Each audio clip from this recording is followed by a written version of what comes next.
स्वागत है। मैं हूं आपके साथ अंकिता। चलिए नजर डालते हैं अब तक की बड़ी खबरों की ओर। सिवनी जिले के लखनादौन इलाके में रहने वाले राजेंद्र जैन पिछले 8 साल से अपनी शिकायत लेकर दर दर भटक रहे हैं। जहां राजेंद्र जैन के साथ लगभग 35 लाख रुपए की चिट फंड कंपनियों के द्वारा धोखाधड़ी की गई है। ब्रांडेड कंपनियों का नाम लेकर नकली कंपनियों के द्वारा उनसे अपने अकाउंट पर पैसे जमा कराए गए। जहां कंपनियों की धोखाधड़ी का पता लगते ही राजेंद्र जैन के द्वारा पुलिस से शिकायत की गई, पर पुलिस के द्वारा किसी भी प्रकार की कार्रवाई अभी तक नहीं की गई। वहीं राजेंद्र जैन अपनी शिकायत को लेकर पीएमओ से लेकर सीएम हेल्पलाइन तक दर दर भटक चुके हैं, पर अभी तक पुलिस के द्वारा किसी भी प्रकार की कार्रवाई नहीं की गई। जहां शिकायत के बाद उन्हें यहां वहां भटकाया जा रहा है। राजेंद्र जैन ने बताया कि वह 2018 से अपनी शिकायतों को लेकर दर दर भटकने के लिए मजबूर है, पर किसी के द्वारा भी मामले को लेकर कार्रवाई नहीं की जा रही है। जहां 35 लाख रुपए की धोखाधड़ी उनके साथ कंपनियों के द्वारा विज्ञापन के माध्यम से की गई है, पर ऐसे कई और लोग हैं जिसके साथ चिट फंड कंपनियों के द्वारा धोखाधड़ी की गई है। यहाँ राजेंद्र जैन ने बताया कि वे लगभग 8 साल से अपनी शिकायतों को लेकर यहाँ वहां भटक रहे हैं, पर पुलिस प्रशासन के द्वारा किसी भी प्रकार की कार्रवाई मामले में नहीं की जा रही। वही शिकायत करने पर उन्हें यहाँ वहां भटकाया जा रहा है, पर कार्रवाई के नाम पर कुछ भी नहीं किया जा रहा। जहां सीएम हेल्पलाइन में शिकायत करने को लेकर पुलिस के द्वारा उन्हें नोटिस देकर चेतावनी दी जाती है, पर कार्रवाई के नाम पर किसी भी प्रकार का आश्वासन किसी भी विभाग के द्वारा नहीं दिया जाता। चिट फंड कंपनी ऐसे कई लोगों के साथ धोखाधड़ी को अंजाम देते हैं, पर प्रशासन इस पर किसी भी प्रकार की कार्रवाई नहीं करता। जहां शिकायतकर्ता ने बताया कि ऐसे लोग कई हैं जिनके साथ इस प्रकार की धोखाधड़ी कंपनियों के द्वारा की जा रही है। ब्रांडेड कंपनियों के नाम से धोखाधड़ी की जा रही है। उन्होंने 20 से ज्यादा ब्रांडेड कंपनियों के नाम से चल रही कंपनियों में निवेश किया था, पर जब बाद में उन्हें पता चला कि कंपनियां फ्रॉड है तो उनके द्वारा पूरे मामले की शिकायत की गई, पर अभी तक मामले में किसी भी प्रकार की कार्रवाई किसी भी विभाग के द्वारा नहीं की गई। जी, किस प्रकार से जो है धोखाधड़ी हुई है, कब का मामला है और कैसा क्या मामला है? ये जलपुर के मतलब क्या है कि नई दुनिया समाचार पत्र निकलता है दैनिक, उस पे ये मतलब 16-17 से ये विज्ञापन प्रसारित होते रहे फाइनेंस कंपनियों के नाम से, जैसे प्रतिष्ठित कंपनियों के नाम टाटा, बिरला, महिंद्रा, इस टाइप से। तो इनकी अप्रतिष्ठा देखते हुए मैंने ऐसी मतलब 20 कंपनियों में लगभग 35 लाख रुपए निवेश किया और उसकी बाकायदा एफआईआर है। और जब देखा कि ये फर्जी कंपनियां हैं तो एफआईआर तो हुई, उसके अलावा प्रधानमंत्री कार्यालय से लेके मुख्यमंत्री, है ना, ये सीएम हेल्पलाइन, अपने थाने से लेके मतलब डीआईजी तक सभी माध्यमों में भरपूर शिकायतें दर्ज हैं मेरी।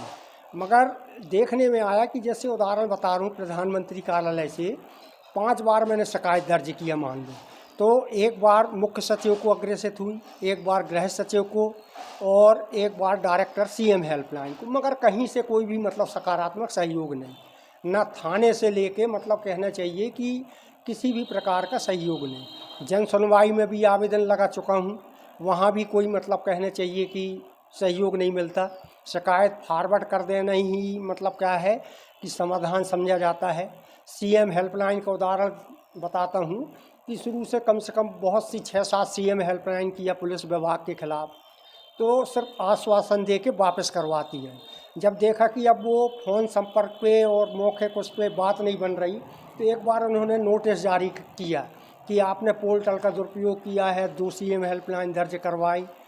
तो चलो ठीक है, मैंने एक लीजिए, मगर आप एक पर भी तो कार्रवाई नहीं कर रहा है। 2 वर्ष से अधिक से सीएम हेल्पलाइन दर्ज है, न उस पर कार्रवाई, सिर्फ आप इस पे भर जोर देते हो कि शिकायत ना हो, तो कहीं कोई कार्रवाई ही नहीं होती। और मेरे को तो ये समझ में आए कि बहुत से ऐसे मामलों में ऊपर से लेकर नीचे तक समान रवैया है कि जब डीआईजी तक शिकायत है ना, आपका एक डायल 100 पोर्टल चलता है जिसमें भी शिकायत करने की सुविधा, वहाँ भी शिकायत किया तो वहाँ से भी रिप्लाई आती है कि आप एसपी महोदय से संपर्क करें, थाने से संपर्क करें।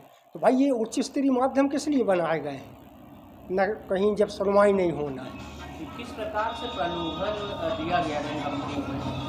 ये दिया गया था कि मतलब आपको मतलब कहना चाहिए कि जब भी आपको आवश्यकता होगी, आप निवेश करेंगे तो आपको मतलब किसी भी प्रकार के बगैर ब्याज के आपको मतलब कहना चाहिए कि राशि मिलेगी और आप अपनी सुविधा से इसको वापस कर सकते हैं। ऐसा मतलब इसका वो था।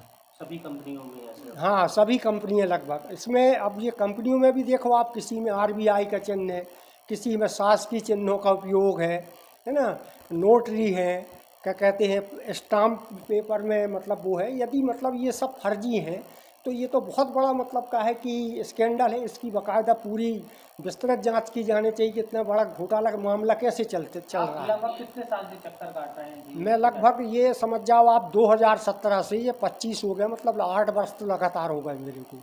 मगर इतनी बड़ी मतलब वो अपने आप में यदि मैं कहूँ तो ये ऐतिहासिक मामला निकल सकता है यदि इसकी बाकायदा जांच हो। अब इसी में अपराधियों के हौसले बढ़ते हैं, है ना। कितना सार्वजनिक मामला चल रहा है, डिजिटल अरेस्ट है, व्हाट्सएप में पुलिस के अधिकारी बन के फ़ोन कर रहे हैं, आयकर अधिकारी बनकर फ़ोन कर रहे हैं, है ना, लाखों करोड़ों से लोगों को ठग रहे हैं। तो ये चीज़ें बढ़ रही हैं। आप केवल जागरूकता अभियान के भरोसे मतलब बैठे हैं, दंड में कार्रवाई की कहीं कोई बात ही नहीं होती किन है। माध्यमों से जो है आपसे पैसा लिया गया था? ये मैंने बाकायदा उनके खातों में जमा किया है, उनके व्यक्तिगत खातों में। कोई स्टेट बैंक के खाते हैं, वो उनको पैसा पूरा, यदि खाते फर्जी हैं तो ये एक जांच का मुद्दा। खाते फर्जी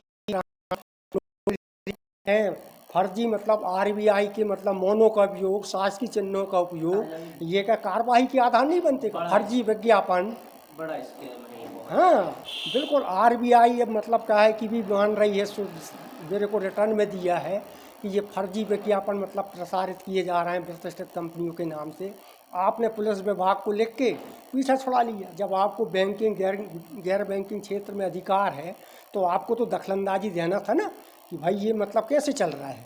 क्या चाहते हैं? हाँ बिल्कुल, मैं चाहता हूँ कि मेरी जो निवेश गई राशि हो और इस प्रकार के सार्वजनिक धोखेधड़ी के कारण में उच्च स्तरीय दंडात्मक कार्रवाई हो, जिसमें ये सब बंद हो, है ना। लोग जो लाखों करोड़ों से बर्बाद हो रहे हैं वो भी सेफ रहे, है ना।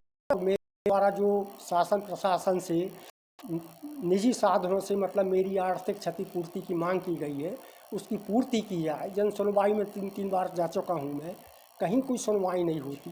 नाम बताइए। मेरा नाम राजेंद्र कुमार जैन है, वार्ड नंबर 9 लखनऊ जिला सिवनी में रहता हूँ।